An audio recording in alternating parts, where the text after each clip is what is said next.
Welcome back to another episode of Psychocinematic. Today, my guest is Alan Taylor. Alan is a TV and film director who has worked on some of the biggest productions in television history, like The Sopranos, Game of Thrones, House of the Dragon, Lost, Blue Eye Samurai, the list goes on and on. I'm excited to talk to him about House of the Dragon because he directed season 2, episode 1, as well as season 2, episode 4. But at the time of recording this episode, only season 2, episode 1 has come out. So that will be the specific episode that we're talking about. But I will be asking him about his career as a whole as well. So without further ado, here's Alan. Thank you so much for doing this. I appreciate you taking the time, and just watched season 2, episode 1 of House of the Dragon last night, and I had chills towards the end. Super good. Well, yeah, we knew we were sort of bringing a major dark event from the book. I'd seen speculation about whether it was going to happen. Everyone knew it was going to happen this season if they knew the book, but they didn't know when. So I think we sort of snuck it in there a little earlier than people were expecting. Whenever you get a script as a director, it's always good news if you get to kill somebody, because it usually means it's going to get some attention, it's going to have some story power and stuff. So, yeah. Yeah, well, I appreciate that about the new season, the fact that something like, shit hit the fan pretty early on. So it's like, it wasn't, setting up a ton of exposition. It was just threw you right back into this chaotic story that we ended with in the first season. Yeah, that's one of the things I liked about the way they were structuring season 2 was that it was sort of the opposite of the approach they took in season 1, where they felt it was necessary to cover a lot of ground, and the time cuts were really challenging for everybody, I think. And falling in love with characters and having to replace with other actors and stuff was a hard thing.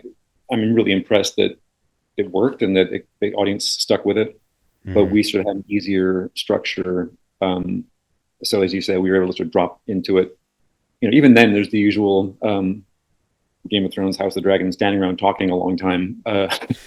Lots of small council scenes and things. But at least it feels like you're right back where you left it. And now the tempo is much more sort of minute by minute than it was last season. So you brought up the book, and that was one of the things I wanted to ask you is, as a director for some of the episodes in House of the Dragon, did you find it important to read the book? Were you required to read the book? No, not required. And it's sort of a guilty admission. I established this in Game of Thrones. When I came in season 1 of Game of Thrones, I decided not to read the books, partly because I only wanted to have one version of the scenes in my mind. And I was sort of grateful for that. I chopped off Ned Stark's head, and I was glad that I only had the version that was being told in that script. Later, I read the scene as it was written and realized, oh my gosh, there's so many other things going on, and it would have been sort of enriching but distracting in a way to have those other things. So that's maybe just an elaborate excuse for being lazy. But certainly the book this time is a lot easier to consume. It's not several volumes that are still ongoing. It's basically one historical text that flies through the events. But again, this time I decided to work off what Ryan and the other writers had sort of what their take on it. Partly because there's a lot of people have already noticed that there's some creative divergence between the book and the way we're telling the story, and I think that's sort of wonderful because I like the fact that George created a kind of not entirely dependable narrator in the book. So it's the way he remembers things or the way he's heard things, and so there is some latitude, I think. Certainly in the Blood and Cheese story, we told a different take on it. But what I like to think is, Mushroom is telling us what he thinks in the book, but this is the reality. This is what really happened. So taking a step back, I'm curious, like, what was your background and how did you make it to this point of where you're directing these massive production TV shows and movies? It was sort of plotting. The first connection was that I didn't intend to be a director. I was going to be a professor of history. I wanted to teach and study and teach history, and I was getting a PhD at Columbia in history, and then sort of freaked out, and academia started to feel like it was closing in on me, and so I jumped out, went to NYU Film School, and went into film, and then it was just like plodding along. It was I had wanted to make movies the way all my heroes had. I was coming out of school at a time when independent financing was collapsing for small movies. And what I didn't know was that there was kind of this thing called the golden age of television that was about to rise. And so by chance, I came out and my first job out of film school was doing a show called Homicide, which was a network show, but it was sort of the beginning of a much more radically indie sensibility or sort of cinematic sensibility in television. And then the next thing was Sopranos and Mad Men and all that stuff. So I was sort of catching a wave just by chance, by luck, for this amazing surge of creativity in television. And then it just scaled up because I got sort of established at HBO doing a bunch of stuff. And then when Game of Thrones came along, they needed directors. So they put me on it, and I got lucky and managed to both chop off Ned Stark's head and give birth to the dragon. So I sort of stumbled into, two of the key episodes just by chance, and then off and running sort of. Mm-hmm. And then, that I certainly didn't go into this thinking, yes, what I want to do is epic fantasy. That was never my goal. But the funny thing, but what I do like to do is history. And I've always approached Game of Thrones and House of the Dragon, and I think George does too, not as fantasy, but as history, because he works so much from English history, and it has all the density and dimensionality and tones of gray that real history has. And that's why I think why a lot of people who wouldn't consider themselves fantasy fans have responded to the show, because it's in a different level. It's a different kind of characterization and storytelling. So I think I'm drawn to it because I sort of think of it as history plus dragons. I'm curious, you mentioned you wanted to make movies like your heroes made movies. Who were your heroes? I used to go to these sort of art house cinemas and was in love with people like Fellini and things like that. But when I was going to NYU, three of my very present heroes had all gone there. Scorsese had gone there, Spike Lee, Jim Jarmusch, and Spike Lee was a kind of a role model for showing that you could make sort of a low budget New York-based story and have it kind of go viral, although the word didn't exist back then. And Jarmusch was a great role model too. He was getting his financing out of Europe. He was making these sort of European sensibility movies, but very New York based. So those were the people I think I and others had in our heads. We used to sort of feel vaguely superior to USC because they watched Jaws and Close Encounters and went off to USC, and we watched Fellini and Spike and Scorsese and Jarmusch and went to NYU. But then we came out, and it was really hard to get a movie made at that scale. When I was coming out of film school, there was a few New York filmmakers who were thriving in a very low budget way, like Hal Hartley was doing great stuff. I sort of went in chasing that writer-director dream, and then wound up being inadvertently drawn into the new brand of television, the new kind of television that's coming in. Yeah, I noticed when I was looking at your IMDb, you have significantly more television under your belt than films. Is that what you prefer to do, or is that kind of just the lane that you are in? It's both. Let's see. It's partly that's where the opportunities have been. Because there's a lot more production going on, and it's much more. There's a lot more sort of day-to-day opportunities for directors. It's also true that there's been a kind of inversion as part of this golden age where some of the best writing was in television. And the movies I was invited to do, I wouldn't say they were the greatest writing in the world. So doing a Thor movie and doing Terminator is written a certain way, but then you've got people like David Chase, Matt Weiner, and David Milch writing stuff that's just it's like great literature, and you get to work on that. So in that way, it was fulfilling.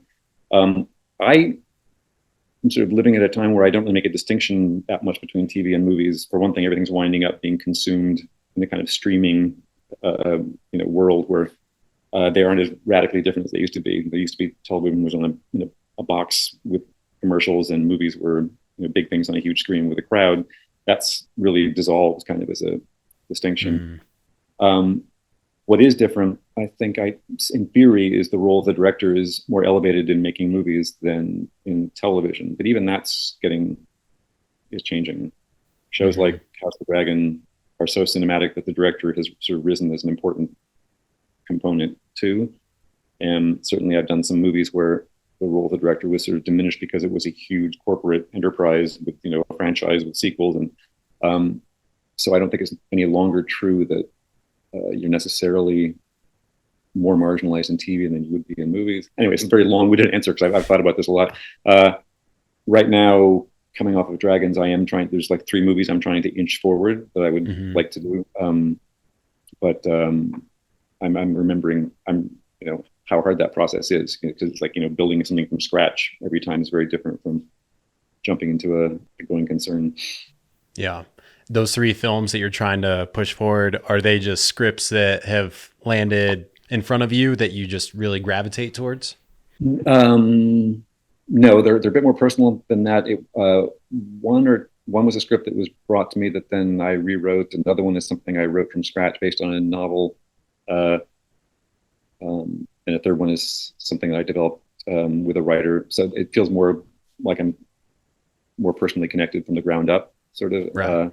which is something I'm kind of chasing these days, is to be um, more sort of woven into it from the beginning. Yeah.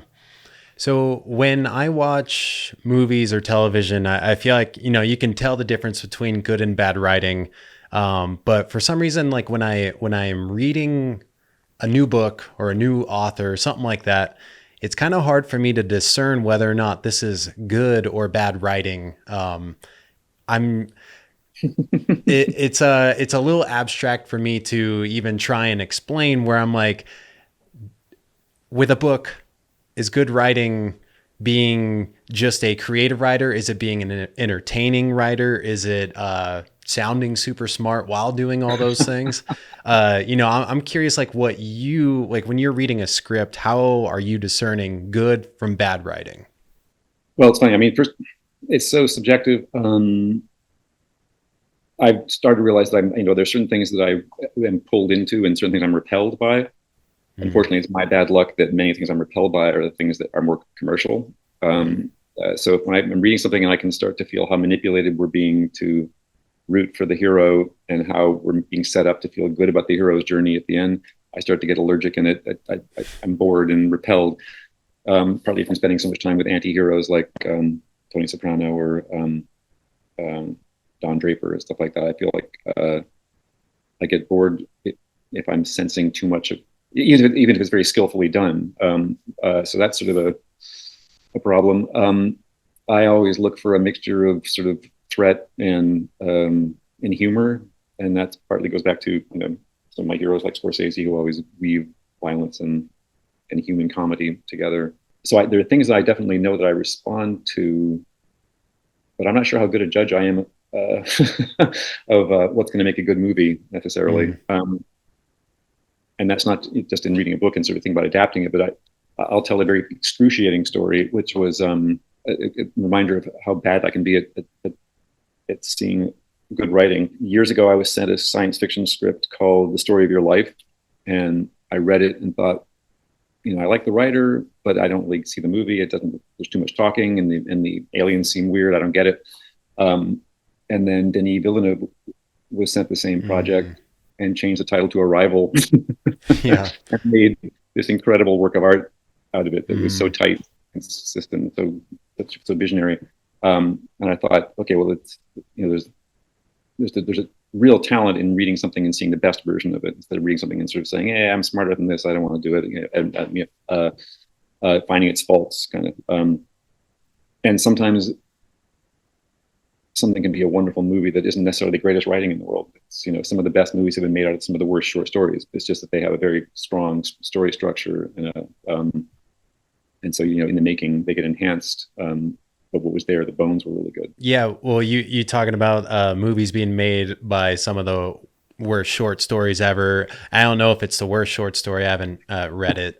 It clearly can't be. But Arthur C. Clarke's 2001: A Space Odyssey was adapted from his short story, The Sentinel, which Sentinel, right? Yeah. yeah, which he made for a writing competition for BBC, and then it didn't even place. And now, like, fast forward a decade or two, and Yeah. it's like the Well, most that's influential. a great example because if you look at that, the story wasn't necessarily that great, but my gosh, what a great kernel of a device, right? The Right. idea that something being left behind by a superior thing, and and I love all the stuff we hear about the working relationship between him and Kubrick and how then he was writing the novel simultaneous to the movie. Hmm. So those two things were sort of rising together out of the original kernel of that idea. What Denis Villeneuve did with the script for Arrival or Sicario uh, is a reminder of in those cases that was strong material, but they lifted it. So what Kubrick did in terms of vision with the story provided was fast directing. Have there been times in your career where you felt like you elevated that writing to something that it might not have been? Yes, every day. That's I don't like to talk about it too much because you don't want to piss off the writers, Right. uh, but yeah, I think you're constantly doing that, and sometimes you're seeing things. Partly it's because there are two different tasks, and the writer is achieving the thing that they have to achieve, um, but they're not mindful of a lot of the things that are necessary that the director is achieving. And I think it is two different tasks that work in tandem. And the best compliment you can get is when a writer writes something, and then when they see your version of it, it's sort of better than they expected. That's Hmm. that it's enough to blow past ego and and sort of you feel like you're both contributing in a really nice way. That's a wonderful collaboration. It's probably been an evolution for me that all my favorite filmmakers are visionaries who have a very specific take on things. When you direct episodic television, you're trained not to do that. You're trained to provide coverage and to sort of neutralize point of view in a way, because you're basically covering the scene so that the decisions can be made later in the producer's level. So there's a premium on just sort of covering the scene, and that's the opposite of directing, I think. And so there are times when I think I'm getting better at it, of sort of really understanding what's important in the scene and making it sort of really focusing on that and letting everything else fall away. So Right. in that way, I think you're delivering what the intention of the writing is. Sometimes you're elevating what the writing was attempting. It's funny that this kind of came up because this was one of the questions that I was going to save for later, but since we're on the topic, and this is spoilers for season 2, episode 1, I wanted to ask you, because I'm sure the writing is phenomenal already for the episode. But with that final scene where they're, breaking into the castle to do the son for a son and, murder this one son, I'm curious, are there things that you're bringing to the table as a director that you felt like was just adding like that extra impact for it? Whether that's maybe like, I don't know, maybe someone wouldn't shoot that in chronological order, but maybe you decided to because you want the actors to feel more immersed, or I don't know, something like that. There's a lot to be said there. Yeah. It's a loaded subject too, because there was some divergence between what I wanted to do and what the Hmm. writers and producers wanted to do. And just as a aside, it was a really funny way to shoot it, because we were so lucky to get the two actors we got. First of all, they were perfect for the parts, and they made a perfect partnership, including the dog. But second of all, we block shoot everything because it's a show of this scale. The only way you can afford it is to really heavily block shoot everything. So those poor guys were basically, in the last 5 minutes of one episode, but they were literally shooting on day one, and they were the last thing and almost, like months and months and months later, they were finishing on the final day. So their story was spread out, like an accordion. Wow. The thing I really focused on was sort of the tonal quality of it. That in my mind, it was very clear to me that I wanted it to start off like a Coen Brothers movie with a certain level of sort of bumbling incompetence, and have it turn into In Cold Blood, which was a novel by Capote that was made into a really wonderful black and white movie. And to me, there was a very clear line where it was a bit silly at the beginning. They were screwing up. They were sort of like a comic duo, this sort of little guy and the big guy. And then there was going to be a turning point. And I sort of hung the turning point on the fact that he kicks the dog, which was something I really insisted on. I want to reassure everybody that we were so careful. That dog was so well handled. I mean, it's not a CG dog; it's a real dog. But we were so careful in the way we was doing it. But for me, that's sort of when we turned to, oh, we don't like these guys anymore. And from that point on, it's ending into In Cold Blood, and it just gets horrible. They're meaner to each other, and we're trying to get to the point where it's turning into something really horrific. So that story structure was something I wanted to make sure that we served. There were some things that were cut out that I regret that sort of served that a bit more. There was some humor at the beginning that was taken out, and there was some extremity towards the end that was taken out. And it was sort of going between those two extremes that I was most interested in doing. But it's a collaborative process, and there's layers of editorial choices, and so I do have regrets about some things that were changed. But at least when we were doing it, it was a joy to work with those guys, and it was sort of fun making this huge TV show, and I was coming back to this little tiny story that was spread over the course of the thing. I'm still grateful for some of the humor that's there at the beginning, like when they encounter Aegon in the throne room, and Tom Glen Yeah. Carney is hilarious. And there's some literal things that are there from I'm not sure if some people might catch it, but there's a literal quote from In Cold Blood from the Capote movie where one of the characters drops a torch and rolls across the floor and sort of casts shadows on the wall. That's lifted completely from In Cold Blood as a kind of homage to one of the inspiring sources. And there was some, there's some. She's a complicated character, Helena, because she's neuroatypical, and so how to convey her response to a sort of generically horrific moment. There was some discussion, and there's still some difference of opinion on that between me and between the writers, and even between HBO. I think there was some, she's still a character that's being sort of formed in the show, and so there were debates, and I felt like I had a take as a director, and just mostly there.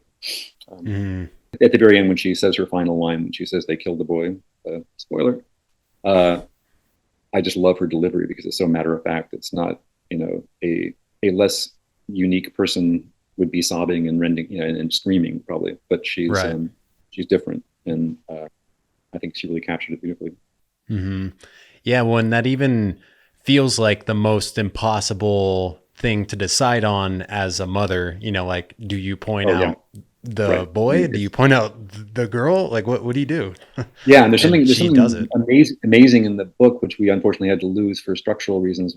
In the book, she points to one child in the hope that they'll take the younger son and spare the older son, who's the actual heir, which is the only thing I don't like about that is it makes her calculating in a way that I don't think of that character as being sort of, but it's what's amazing in the book is that just the curse of knowing that young child, knowing that his mother chose him to die, and her guilt at knowing that she chose it. So that's sort of a dynamic that I'm sorry we lost, but I do love what we got, and it's very much Sophie's choice, and you can see it in the way we shot it. There's a very heightened moment, when she's made to do the choice and made to point the finger. It's a very powerful sort of life-changing gesture. In a universe like Game of Thrones or House of the Dragon, I mean, it's all the same universe, I suppose. Do you find it important when you're directing an episode that the characters through and through, so that you know that they're being portrayed accurately on screen? Yeah, you better. Because you're meant to be guiding them and shaping their performance, and if you come to it ignorant of where they've been and who they are and who the actor thinks they are, then that's not good. In something like this, the characters have all been established. At least the key ones have all been established, and you can draw on that. You don't necessarily have to know where their story's going, because they don't know either. At least the characters don't. Or you need to be really, if you're going to be helpful at all or useful at all, and not distracting and not just confusing, you need to have a clear take on what. And you may disagree or be wrong, but then talk about it. But to come in ignorant would be not good. Yeah.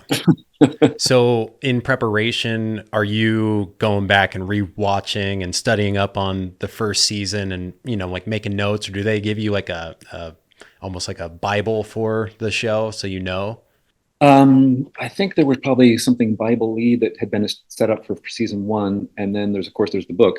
Anytime you want to check anything, but that does diverge a bit. And then in this case, there were previous episodes to look at, and all this. I read all the scripts for season one up to this. I'm like on Sopranos. I was there from season one, and Interview with the Vampire. Mad Men. I started. So when you start it, you're stronger because you're there at the beginning, and you're moving along together. It's when you come into something late in the game, then yes, you really should go back and catch up and make sure that if you're going to make a suggestion, it's going to be coming out of awareness of what's gone before. So you said you read the scripts leading up to this. Since you directed episode 4 too, do you have to kind of read this whole season's worth of scripts so that you have a good idea? I think if I was an episodic director, I would certainly want to read everything, certainly up to my episode. In this case, I was also sort of the overseeing director for the season, so I was helping to select other directors, and so I was very much more aware of the season than I probably would have been if I had just been focusing on 1 and 4. I was focusing on the whole season, and then there was a certain level of chaos that we haven't talked about much, which was that we started off prepping for 10 episodes. And I was going to do 1 in 9, I think, or 1 in 8. I can't remember. And then we lost the last, no, 1 in 9 I was going to do. Because it's always fun to do the penultimate episode because that's where things tend to really go kaboom. Right. For creative and financial reasons, we wound up going down to 8 episodes. And so I had to sort of run around and decide what other episodes to do instead. And that's when I landed on so 1 and 4. But it was on something like this, I had to sort of, have the whole season in my head. So are you only taking on 2 of the episodes just because they take so long to direct and the next ones are starting while you're on the first one still? Yeah, we it's common to block shoot. I've never shot as radically as we did in this. So literally, like on the first week, all 5 directors were shooting. Because the way that we chose to do it, I'm not sure it was the best way, but it was certainly look on paper financially, it looked the best. It meant that we had the throne room and we just shot the throne room out for the entire season. And then you tear that set down and build something else there and go on somewhere else. It would be, I think, impossible to do too many of the episodes at once because they're so big. And Game of Thrones, I did 4 episodes one season, and it nearly killed me because you're always shooting, always prepping, always editing, never sleeping, eating, seeing your family. It just goes on and on. I think Miguel did 3 episodes last season.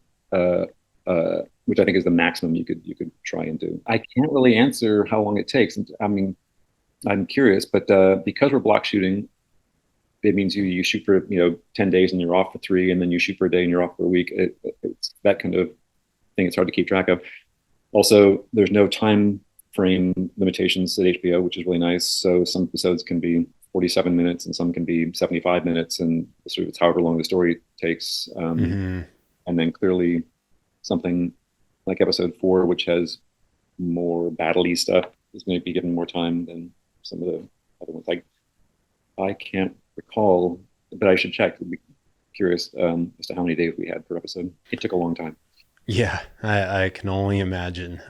So with episode 1, how many of those locations are sets versus you're going out onto a location? That's one of the big differences between the approach on Game of Thrones and the approach on House of the Dragon so far, anyways. That Game of Thrones was much more location-based and landscape-based. And a decision was made before I got there to base House of the Dragon in London rather than in Belfast. Belfast is, it's amazing because the surrounding landscapes and scenery are fantastic, and there's a lot of architecture you can use, tumble down, stone buildings and things. By being based in London, you lose all of that stuff. You do get amazing stage space, and we have the biggest sets I've ever seen in my entire life. So it became much more stage heavy. And at first I was concerned it was going to feel too claustrophobic, but then I started seeing the sets that were being built, and you literally can get lost in them. And, at any moment you can sort of see so deep you can't believe it. And I was referring to when we were doing Harrenhal, referring to it as a location because I kept forgetting that we weren't that we were in a set. For this season, we went to Wales, Spain, and then countryside outside of London, and it was really great to have those things. And we featured them as much as we could, but it wasn't like Game of Thrones. We were Croatia, Spain, Iceland, and Malta, and I do love going on location and being able to bring that scale into it. So our sets are bigger and more mind blowing, but we're a little we have fewer locations and fewer countries than Thrones did. Yeah. With the differences between Game of Thrones and House of the Dragon, are the expected turnaround times and pressure level, is that all about the same? Or I came up through TV when it was just brutal at the beginning. I mean, when I was doing Sopranos and doing Sex and the City, we were doing 17-hour days, and we were starting at dawn on Monday and rolling around the clock, so you would wrap it in the afternoon on Saturday, and wow, it was called Fraturday. So the hours were just uncontrolled and brutal. It's been much more civilized since then. So and it's partly that English crews are sensible and won't kill themselves the way that American crews are willing to. So it's normal to have 10-hour days. I went into it thinking we didn't have enough time, and it turned out we did have enough time. I think our overall assistant director, Toby Ford, is very good at scheduling. It was never a panic pace. It always felt like we had, not luxurious time, but enough time. We were sticking to 10-hour days. People got very uptight when it went past 10 hours and crept toward 10 and a half or something. When you're directing a TV show in that season, there's a given, I don't know, there's several directors all have their hands on these episodes. So how much control are you allowed? I know you were talking about how you are expected to really shoot coverage, but like the control with like acting, lensing, angles that you can choose. Yeah. I mean, that's the funny thing about episodic directing. Frequently directors come in and they're the new person on the crew, but they're also in charge, which is a funny combo. And some shows are so formulaic that there's no challenge. It just the machine runs itself, kind of. I did only one episode of Law and Order, a New York-based show, and it is such a machine that I feel like you could drop anybody in there, and it would come out the other end. On a show like this, it is very cinematic. There's a lot of room for directorial input and shaping, and there should be. And you certainly don't want to lock people down into sort of the kind of coverage that ordinary TV would do. What we did, and this is sort of one of the fun parts for me, was once we'd hired all the directors, I put together a reel from Game of Thrones and from season 1 of House of the Dragon, and it was a encouraged and discouraged reel, and we sort of got everybody in. And I just meant to invite the directors in and the DPs, but I was surprised everybody came in. All the heads of department came in, and we had this big thing where we showed what I thought was the show at its best from Game of Thrones and from season 1, and what I thought was whoops. Like, these are things that we shouldn't be doing, and it seemed to go pretty well. Luckily, the directors who were in the room were I made sure that some of their stuff was being included on that how to do it reel, and rightly so, because it was beautiful stuff. But that was very much about lighting style and where you put the camera and lens choices, and I think and some logistics about how dragons should behave, right, and how they should not behave. So we sort of had that kind of summit meeting, and everyone was really off and running and doing their own thing. There was kind of a feedback loop because a lot of scenes required storyboarding and prevising, and that would give a chance for us all to sort of see what was being intended. A few times I had suggestions. I know Ryan had a lot of feedback at sometimes on some sequences. So there's a kind of a checks and balance in that way before all the millions of dollars get spent. But the directors were all very much doing their own shows. 2 of them had already done season 1, Claire and Geeta, so they were already, in that way, they were senior because they'd already been there. It was a key thing. This was from HBO on down, to make sure that it was a kind of consistency across. That I think we achieved it. There were some things that I saw some things being done that I wouldn't do, and I'm sure I did things that others might not do, but they were all within the same language. So with that consistency, do you guys decide ahead of time, like these are the lenses that we will be renting or purchasing, and everyone's going to have like you just have to use stuff that's in here? Like if people start using really strange lenses, like an anamorphic, you're like, wait. Yeah.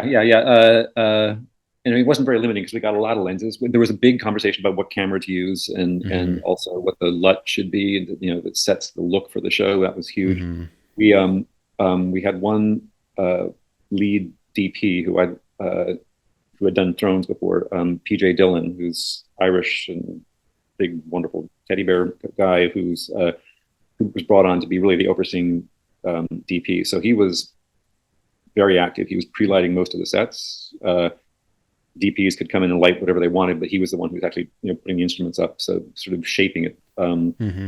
Not lighting scenes, but pre-lighting the sets. The lenses, there were plenty, so no one was limited. But I think there was some conversation about the fact that we don't tend to do a lot of long lens, sort of razzle dazzle, the way network shows got into a habit of sort of doing, it's long lens stuff. There's slightly more kind of normal lens formality, and I think there is such a thing as a lens that's too wide for our show. But even there was some divergence. But yeah, there was an attempt to say this is the language of the show. This is when the show looks like the show. Yeah. So I also saw on your IMDb that you directed an episode of Blue Eye Samurai. What's that change like for animation as opposed to the live action stuff? Yeah, that was really interesting because I'd never done animation before. And I think I'm going back to do another one for the next season. Nice. it was a real learning curve. It sort of went both ways because I was brought in by Jane Wu, who is the supervising director and producer, and her mission was very much to try and bring some live action sensibilities into the show. So I think I was there to sort of drag some live action thoughts and impulses in. But I was also learning a lot about how animation is done because I'd never done it before. And the revelation to me was how the whole process works. You know, you record all the voices first, so you basically do a radio play of your show, and then everything's built off that. I didn't know that beforehand, and so it's very strange to me. You know, in live action, the moment of performance is this magical, miraculous thing that happens in an instant, and you try and capture it with your camera, and then it's gone.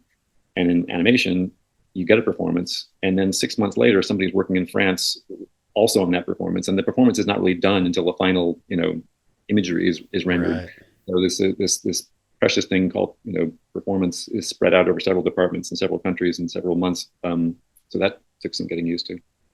But beyond that, it was very familiar, and you know, we storyboarded, and I'm used to that. And you know, you're still trying to tell a story visually, so it's in that way it's the same thing. I was also surprised by what's expensive and what's not expensive. I sort of thought in animation everything's free. Like, you know, you can draw a castle or draw a coffee cup, and it's this, you know, you're just drawing, so who cares? Right. Jane had to explain to me that some things are very expensive when you're doing sort of 2D, 3D combination of animation things. That having assets is, you know, a big deal, and if you start throwing rain at things, it's very expensive, and having too many moving objects. Or anyway, so I had to learn what was expensive. So you have to go in there, and then you're directing animators on how to like set up the shot, or you're working with the storyboard artist, and then your job's done, or the job is never done. That's why I learned animation. You know, because basically first you're casting and you're doing your radio play performance and you're getting the vocals down, then you're storyboarding every scene, and then storyboards start to move into another phase. Then it could be sort of going into previs or animatics and getting more sort of specific. And then you start getting the first, Jane would be upset because I'm getting all the terms wrong, I'm sure. But you start getting the first iterations of the animation back, and they're surprisingly sometimes way off what you thought you'd made clear in the boards. And you have sort of, there's lots of back and forth about, you know, camera seems to have gone up and why isn't it?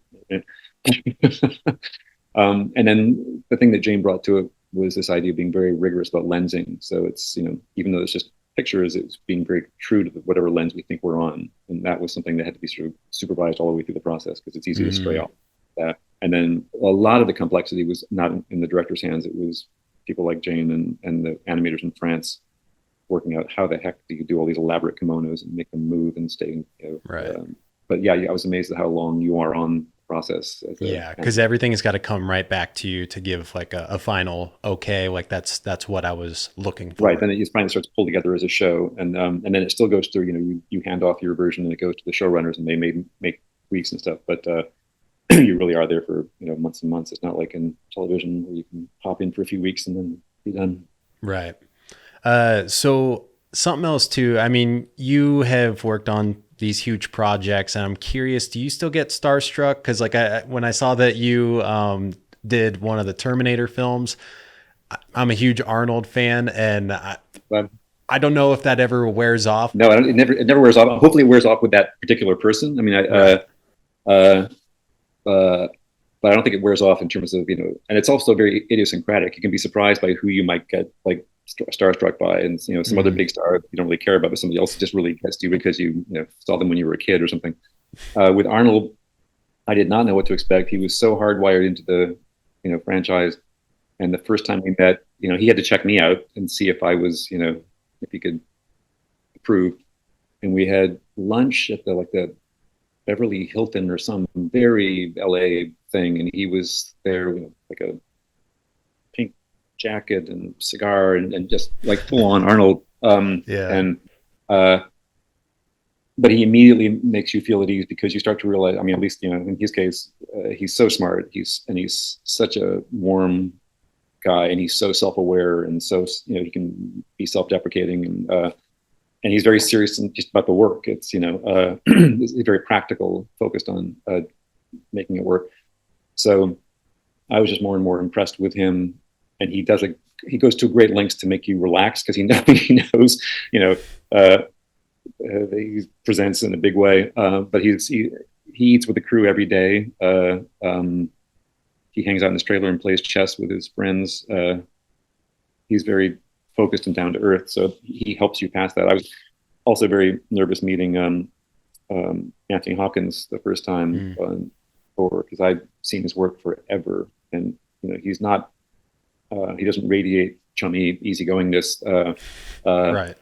but he, again, once you get into it, and these people who have been doing it for so long, they're just focused on the work, and and there's a generosity in sort of collaborating that eventually you sort of can relax into.